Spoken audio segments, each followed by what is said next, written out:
All right, well, welcome to the news conference to release the CIGI Ipsos Global Survey on Internet Security and Trust. My name is Fred Kuntz. I'm the Vice President of Public Affairs at CIGI, which is the Center for International Governance Innovation, an independent, nonpartisan think tank on global governance based in Canada. Today's news conference is being webcast globally, and we have Kevin Diaz from CIGI to take possible questions from the online audience after the media questions. We also have media kits available at the back of the room that contain the survey. The survey is also online in its entirety at the CIGI website, cigionline.org. In order to get to the media questions as quickly as possible, we have two presenters to establish the highlights of the survey. The first will be John Wright, who's Senior Vice President with Ipsos Global Public Affairs. He'll explain the key points of the survey. And then to explain the political and policy context, we have Hampson, who's Director of the Global Security and Politics Research Program at CIGI and is also a commissioner with the Global Commission on Internet Governance, which is meeting in Ottawa this week. And this poll was partly done as a research to support that Global Commission. And you can read more about the commission at ourinternet.org. So I'll turn it over now to John Wright. Thanks, Fred. Good morning. My name is John Wright, and I am Senior Vice President of Global Public Affairs for Ipsos. Ipsos is a $2.3 billion global and market opinion research firm headquartered in Paris, France, and is operating in 80 countries. Publicly traded, independent and fully owned by its 18,500 employees, we were extremely pleased to work on this significant project with the Center for International Governance Innovation. I'll give you a brief overview of the methodology, a high-level view of the findings, and then be pleased to answer questions in the question and answer period. This survey was conducted by Ipsos on behalf of CIGI between October 7th, 2014 and November 12th, 2014, and conducted in 24 countries, including Australia, Brazil, Canada, China, Egypt, France, Germany, Great Britain, Hong Kong, India, Indonesia, Poland, Pakistan, Italy, Japan, Nigeria, South Africa, South Korea, Sweden, Tunisia, Turkey, and the United States, and involved 23,376 Internet users. 20 of the countries utilized the Ipsos Internet Panel System, while the other 4, that being Kenya, Nigeria, Pakistan, and Tunisia, were conducted by Ipsos computer-aided telephone interviewing systems.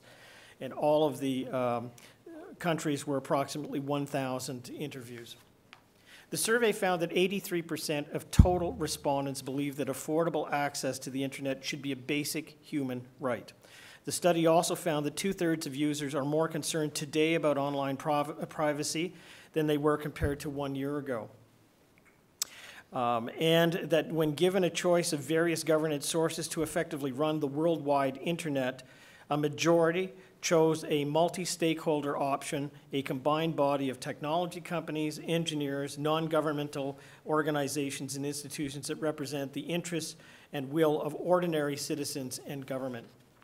In terms of the top overall levels of concern among the total respondents, it's criminal hacking into personal bank accounts that heads the list, followed by concern about someone hacking into users' online accounts and stealing their personal information like photos and private messages, and a private company monitoring their online activities such as their internet surfing habits, and then selling that information for commercial purposes without their explicit consent. Following on concerns about invasive criminal marketing incursions that might affect them personally come broader-based concerns related to governments and institutions. A full majority of 72% are concerned about important institutions in their country being cyber-attacked by a foreign government or terrorist organization, followed by 2/3 who are concerned about government censoring the Internet, almost equally concerned about government agencies from other countries secretly monitoring their online activities, and 6 in 10 concerned about the police or other government agencies from their own country secretly monitoring their online activities. Even if coincidentally, a majority has heard something about Edward Snowden, the U.S. government contractor who leaked documents to the media showing the United States and other national governments had been secretly tapping into personal online accounts to collect information about people around the world. Of the 60% who have heard of Edward Snowden, 4 in 10 have specifically taken steps to protect their online privacy and security as a result of what they've heard.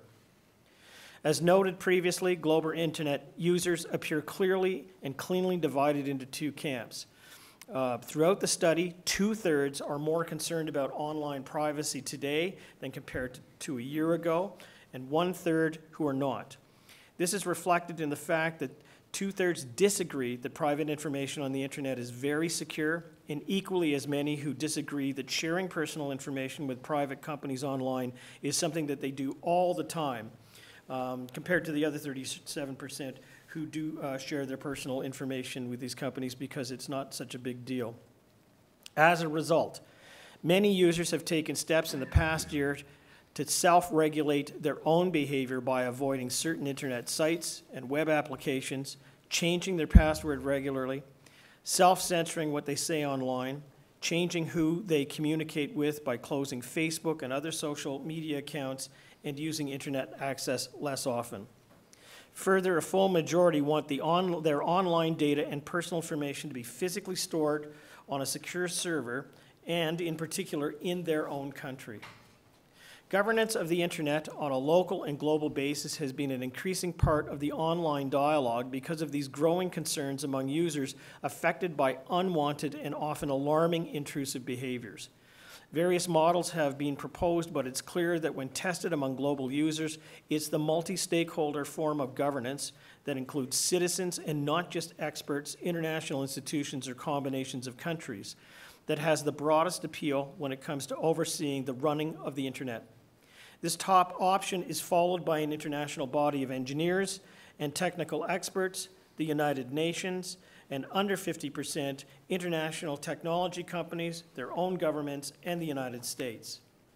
Wariness about the role of governments, including their own, clearly underlies the desire of a majority of internet users for a broad and more encompassing governance, multi-stakeholder body.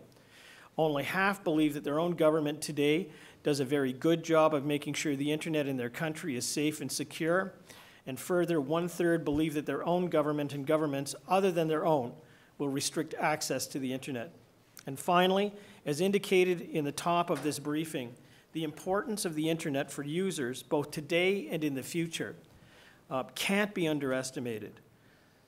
The vast majority, that's 83%, believe that affordable access to the internet should be a basic human right. Buttressing this view is the importance that users place for their future in using the internet for various undertakings. For them, the uses are ranked beginning with accessing important information and scientific knowledge, followed by personal enjoyment of recreation, followed by social communication, followed then by free speech of political expression, and their own economic future and livelihood. Thank you very much. Thank you, John, for taking us through the highlights of the poll. And now we'll turn it to Fen Hampson to explain the context. Well, thanks very much, Fred and John. We're very excited about the findings of this survey because they really do tell us some new things about how citizens around the world in 24 countries, a very representative sample, view the internet. As John just said, the internet is now so important to personal communication, individual freedom of expression, prosperity, that an overwhelming majority of the world's people, or at least those surveyed, believe that affordable access to the internet should be a basic human right. And that really does underscore the importance of the internet. If you're offline, you really can't do the sorts of things that even very basic things, social communication, that many of us rely upon. The bad news is that trust in the internet as a secure platform for personal communication and other online transactions such as banking or storing private information, photos, and the like, is sinking fast.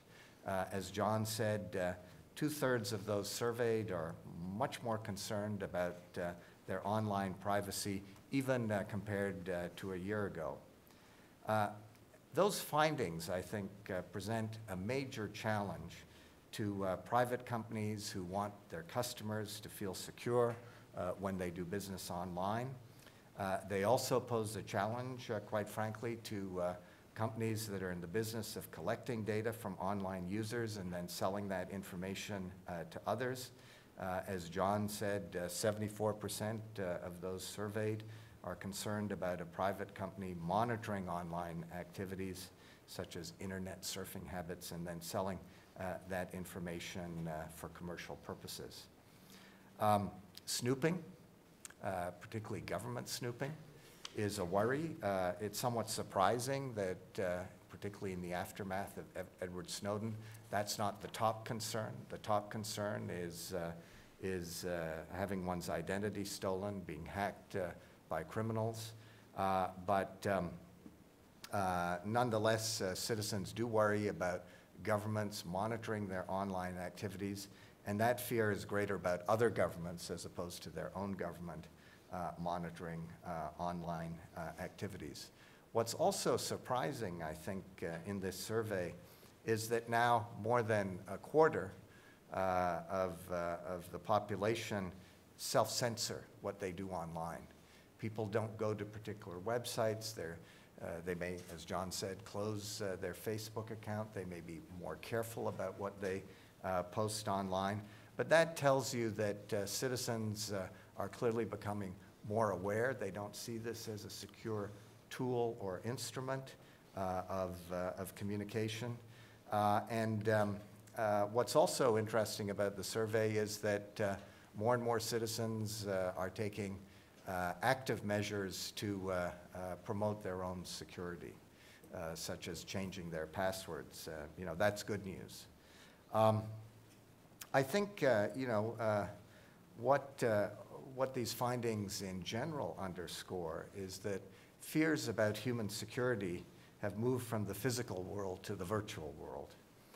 A gaping trust deficit exists in the internet as citizens around the globe increasingly fear that their online identities and communications will be compromised by those who operate in the dark recesses of the internet. That fear, by the way, is more acute in developing countries than it is in advanced industrial countries. But nonetheless, there is a huge trust deficit. One of the other interesting findings, and this is particularly at a time when there is a major debate about the governance of the internet, who runs it. The U.S. government indicated recently that it's prepared to relinquish its key foundational oversight role over the Internet Corporation for Assigned Names and Numbers, ICANN is its acronym. That's a not-for-profit corporation based in California that governs the allocation of internet addresses, the so-called top-level domain names in the internet. And there are some countries like China, like Russia, even France, who favor greater state control over the internet. But what our survey finds is that citizens around the globe don't want countries to run the internet. They don't want their national governments to run the internet. They don't want international organizations like the UN either to run the internet. The overwhelming majority, 57%, would like to see a combined body of private corporations, citizens groups, that is to say civic society, with international organizations, a so-called multi-stakeholder body, assume greater responsibility and oversight over the running of the internet. And that message, I think, is a very powerful one at a time when policymakers are wrestling with the future governance of ICANN in particular in the management and oversight of top-level domain names. Thank you. Thanks, Ben. Just before we open it up, I have one question myself. This poll, well done by CIGI and Ipsos, is meant to be a resource to this Global Commission on Internet Governance, which is meeting here in Canada this week, and after being formed in January and meeting first in Stockholm, then in Korea. Now it's moved to Canada, and then it's going to conclude its work by the end of next year. What is the point of that commission? What is it doing, and how would this poll help inform them? Well, the commission is, which is meeting here in Ottawa over the next 2 days, is trying to, over the course of a 2-year mandate, to come up with some creative ideas that are focused on the governance of the internet.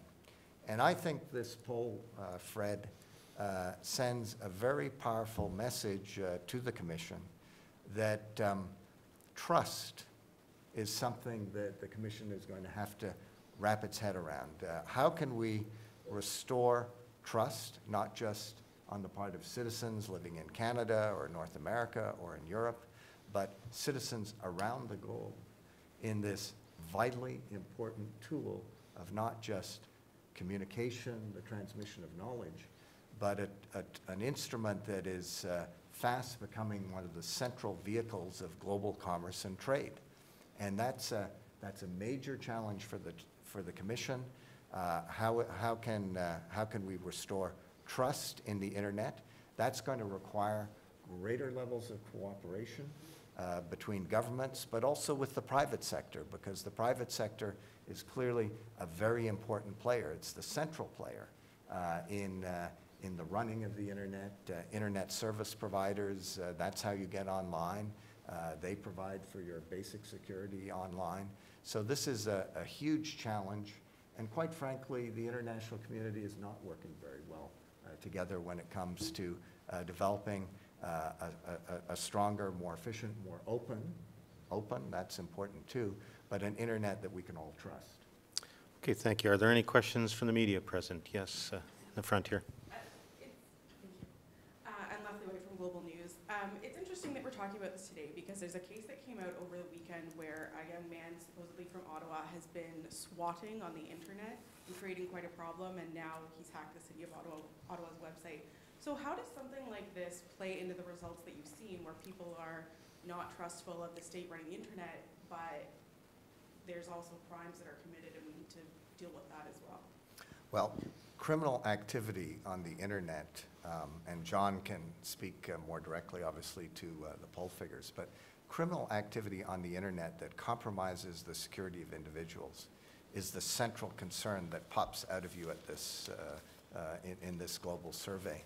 And I think it reinforces the message that, you know, the biggest threat to your security, your human security online, if you want to put it on those terms, is to have your identity compromised, your personal data stolen by hackers, you know, some of whom may be doing it for fun, perhaps like a teenager, but others who have much more malevolent intentions. There have been some very well publicized cases of credit and debit card data being stolen from Home Depot, the Target store chain.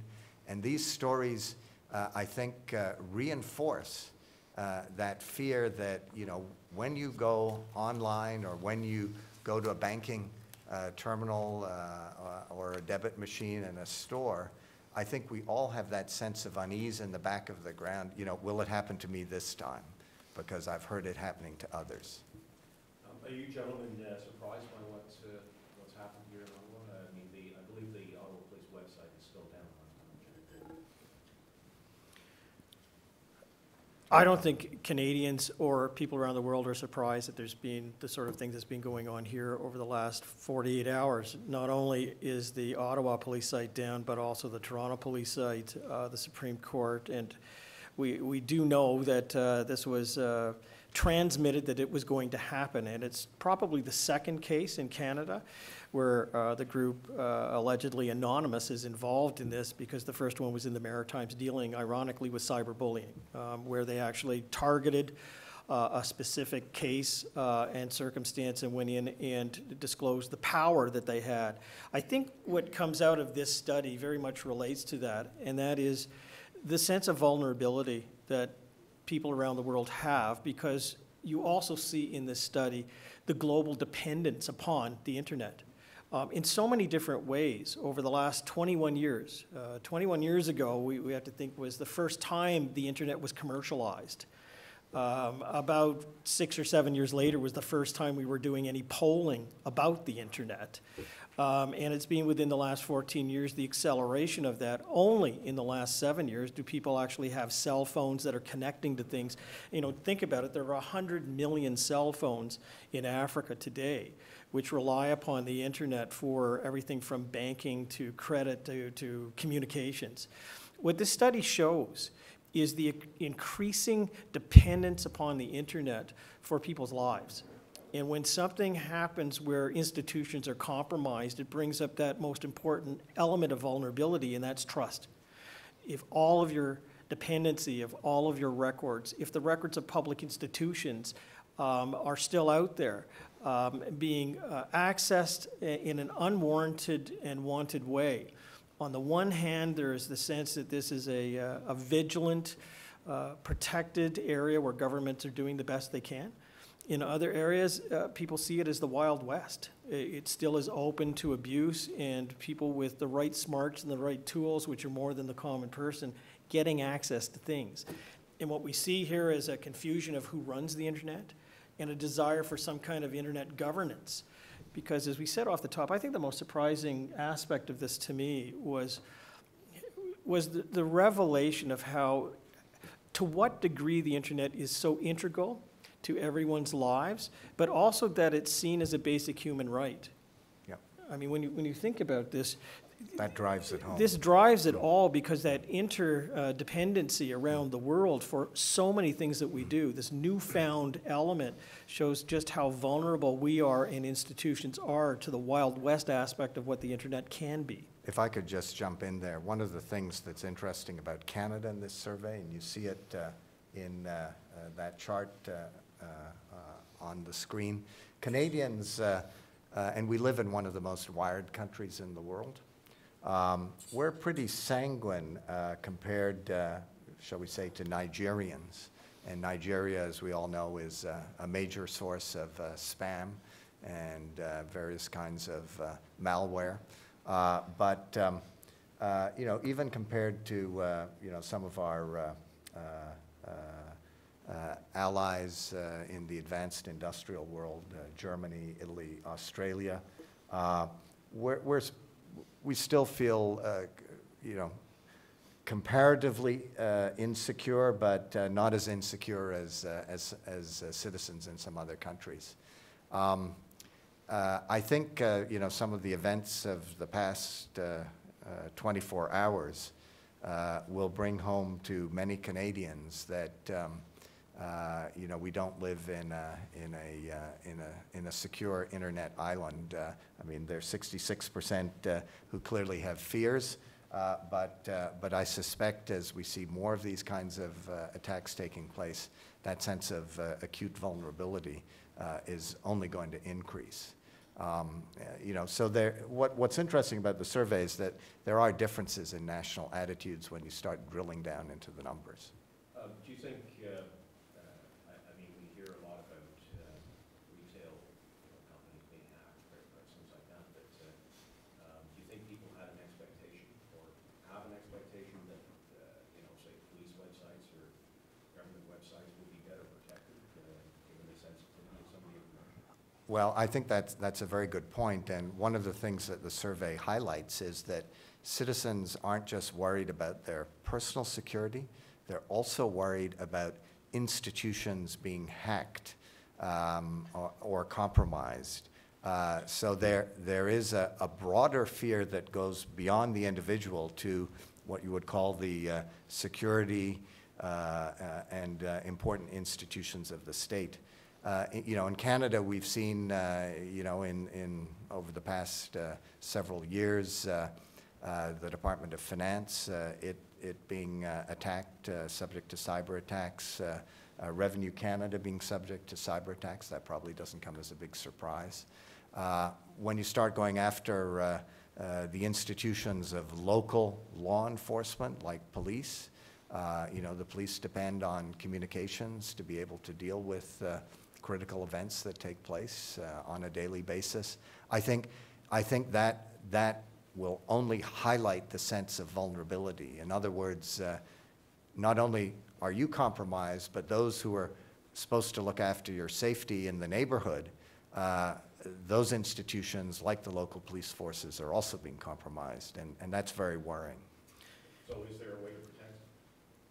I mean, what does this say? It says that we have to invest a lot more in making those systems secure, reducing the risk. You're never going to eliminate it.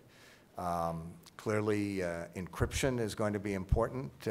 We're seeing a whole wave of new encryption capabilities becoming available.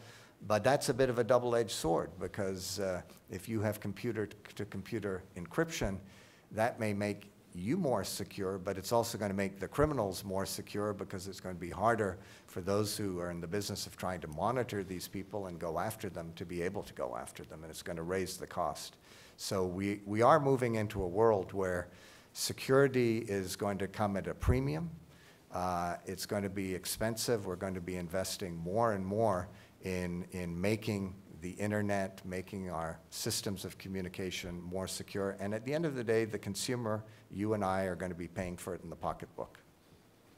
The other thing I wanted to ask about the situation that's going on in Ottawa right now is that the hacker group Anonymous is coming out and saying that this boy has been unfairly targeted, that he didn't actually do it. Right. So is there a fear among the average internet user at being caught between a group like Anonymous and the state or law enforcement officials who are supposed to be keeping the internet secure? Is there really anyone that they would trust to run the internet, I guess? Well, Anonymous, do you want to come in on this, John?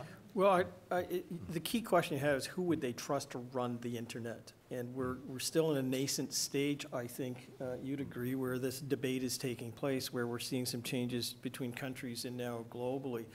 The poll clearly supports the fact that citizens themselves in different parts of a multi-stakeholder relationship should govern the internet. Whenever you take the citizen out of and you just leave it to a certain group to run the internet, the support drops incredibly. The second part of your question really dealt with, you know, how you know, do consumers feel caught in between? And the way to sum it up is, if you took the 8 top threats in the world today, ranging from Ebola to armed conflict, and you put them all in a pile, people would indicate worldwide that the #1 threat is cyber attacks, without question. And it goes to this poll as well that shows that the personal vulnerability of that to their own website, to their own personal things, is right at the top of the list. What's, I think, critical in all of this is that we may see someone like Anonymous who's playing a vigilante role, trying to uncover things. But the problem is, what do you trust? I mean, at the end of the day, this is the critical issue. We have a due process of law in this country, and you hope that the courts and the police will work things out and act in their most vigilant fashion. But what a lot of these things do is simply raise not only the process and leave it open then for people to trust. There may be evidence placed in the public domain before trial that may compromise the outcome of it as well. So we're dealing, as I said from the very outset, with an internet which in fact holds so much detail, which, if used in the right way, gives great salience to the fact that people depend on this. Used in the wrong way, it can destroy lives. It can shut down institutions. It can leave people in an entire nation completely vulnerable, because if it's not just police forces, it can be other public institutions to which other people rely upon. Do you think some of that is lack of understanding about how the internet works? You know what, I think pretty well when you have 83.7% of people in this country understanding the internet, and it's pretty much around the world that way. Even in Europe, it's 65%. I think people understand how the internet works. What they don't understand is how it's managed and regulated. What they don't understand is how how smart the terrorist or the criminal activity is. They assume that that nothing is protected. Now, let's understand something. 37% of the people in the survey basically say, I don't really care about anything I put in the internet because I'm not interacting with it. I'm not putting as much online that I would think. On the other hand, I'd guess that most of them have Facebook accounts. I would think that most of them have some kind of social interaction, and as a result, everything they have on there is particularly vulnerable. So it's not just about their credit cards, it's about the way in which they operate in their life. I think what they don't understand fully is the extent to their vulnerability. They do understand that they don't trust things, that they do understand that they are vulnerable, and so are their governments, but to the extent of what that vulnerability is, I don't think they understand it fully at all. If I could get John and Ben to respond to this, and again, it's on this idea of who should be operating this. The poll points to there should be a coalition of people, and yet the people in that coalition aren't trusted individuals. 74% concerned about private companies monitoring and selling their information, 64% concerned about government censorship, 61% about police and other government agencies monitoring them. So those are the people that would form this coalition. Including citizens. So And citizens. citizen the key. Explain how people are so concerned about one of these groups controlling it, but they're less concerned if it's kind of an amalgamation of all of these. I think, when people think of the so-called multi-stakeholder model, it's really a coalition. I think that's the right term. It's a coalition where there are checks and balances because, in effect, everybody is in the room. Everyone has to operate above board. I mean, transparency in terms of the management of these institutions, whether it's ICANN or the other bodies. There is a desire for greater transparency when it comes to writing rules. And that's important because those who are in the business today of assigning top-level domain names are ultimately in the business of picking winners and losers in the global marketplace. The internet is no longer just a vehicle for the dissemination of knowledge or for social communication. It's a vital tool of global commerce, and that's reflected in the fact that by 2016, some of the work that's being done for the Commission shows that 4.2 trillion in goods and services will be traded globally over the internet. That's twice the size of the Canadian economy. It's about more than twice the size of the Canadian economy. It's bigger than Germany. That's huge, and it's only going to grow. So there is a sense that you need to have proper appeal mechanisms, when you're deciding the allocation of global domain names or top-level domain names.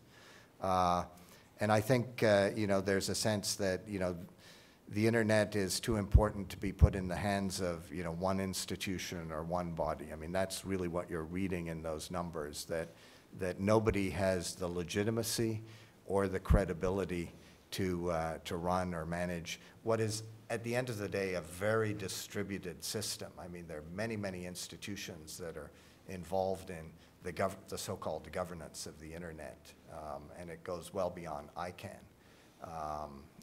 And so, when you have such a complex system, you also need civic empowerment. You need citizens groups there as well. It comes down to a couple of things, Brian. First of all, there's a military term, and it's I've got your six. And what that means is, from the sixth position, I've got your back. I think there's a sense around the world that people want to know that somebody's got their back. And if you're all in one room looking at each other and not just one being responsible, then there's a sense of communal, I've got your back.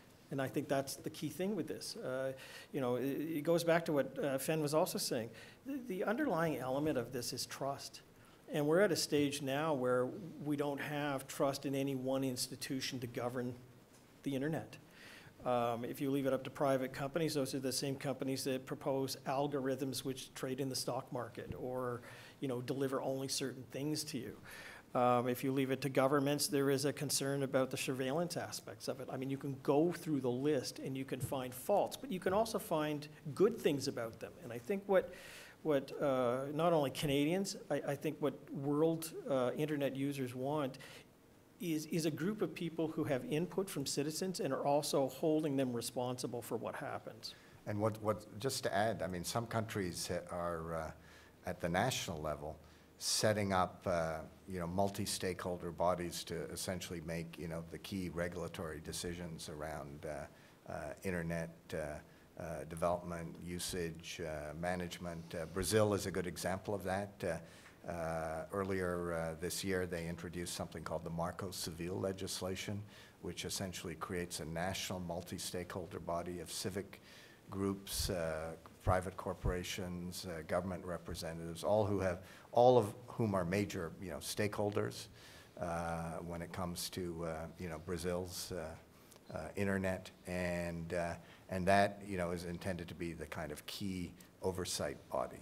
Did you get, and I'm not sure if you asked this, but is there a concern about the United States controlling too much? President Obama, in what he's describing as his open internet pledge, actually wants the FCC to regulate the internet under telecom legislation that was written in the 30s. That would have an impact well beyond just the United States of America. Sure. Everybody. And the rest of us wouldn't have a say. Is there a concern about one body like the White House calling the shots? One of the things that's interesting in the survey, I don't know if you can bring it up on the slides, but when you ask, the U.S. government as a manager of the internet is in one of the questions. And I mean,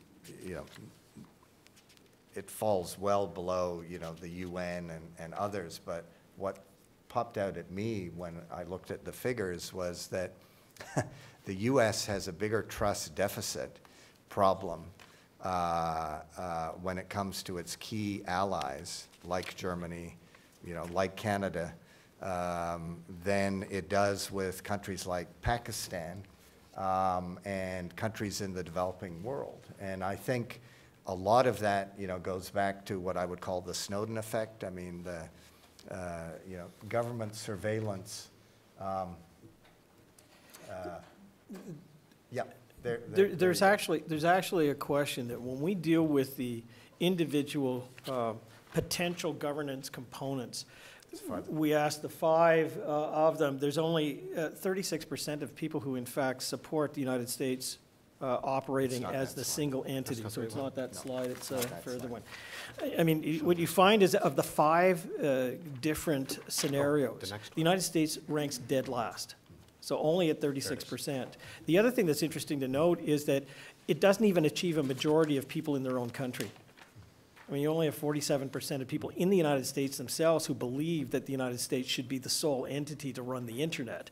And a lot of that, of course, has to do with the fact that many of them are concerned about surveillance by their own government.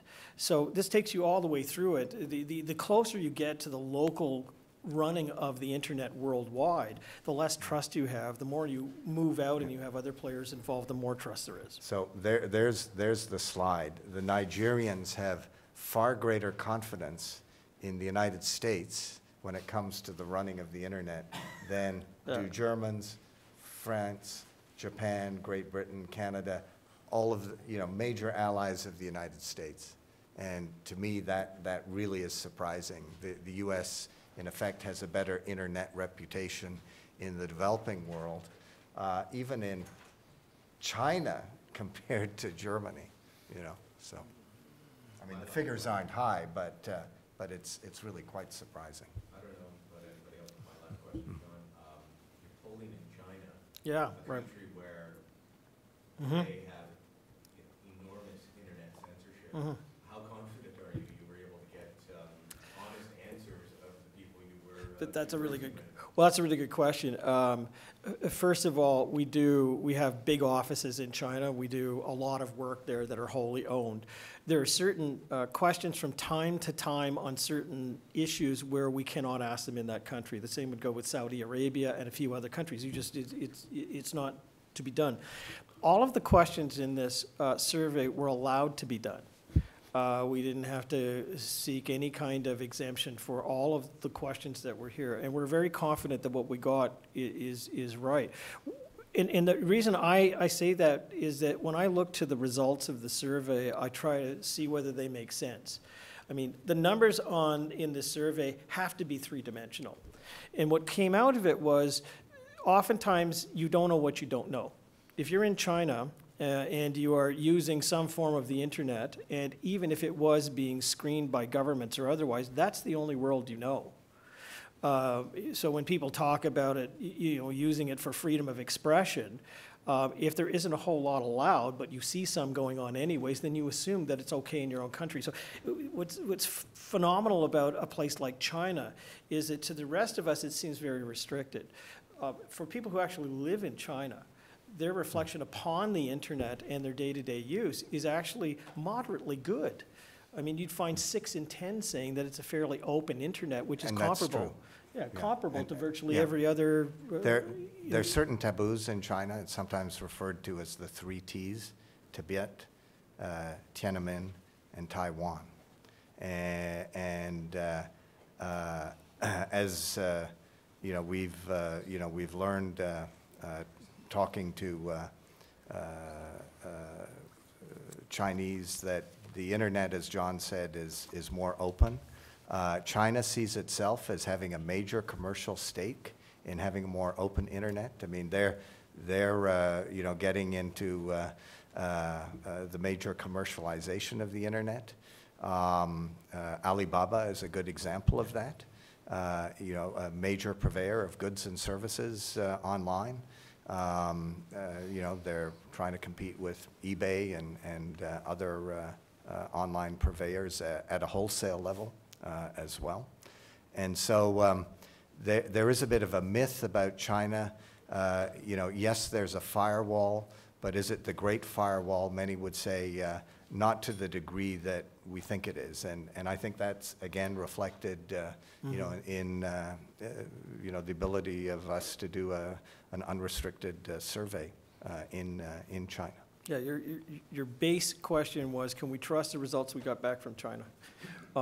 Ipsos having offices throughout China and a large one in Shanghai as well. I'm very confident of these results. We had to go into this approach to doing the survey using our own panels in China and working with our own people there that would guarantee that this would be true. There were no questions asked, let's say, on military security, nothing about revolution or anything else. The only one that would have come close would have been on freedom of expression. None of those questions were denied, so we're in pretty good shape. Russia's much more restrictive, actually. Yeah. All right, there's a webcast of this news conference, and Kevin Diaz will transmit those coming through our online editor, Christine Lugas, based in Waterloo. So the first is regarding commercial hacking. Is the fear proportional to the actual amount of commerce taking place globally on the internet? The second question is related to internet governance. How will the multi-stakeholder model protect and enforce human rights? Do you have an indication of where those questions are coming from? The first one came from the Waterloo region. The second one on human rights came from Sunil Abraham in Bangalore. Yeah, on the first one, I'll let you answer the second one, John, if you like. But on the first one, is the fear a real one? You bet.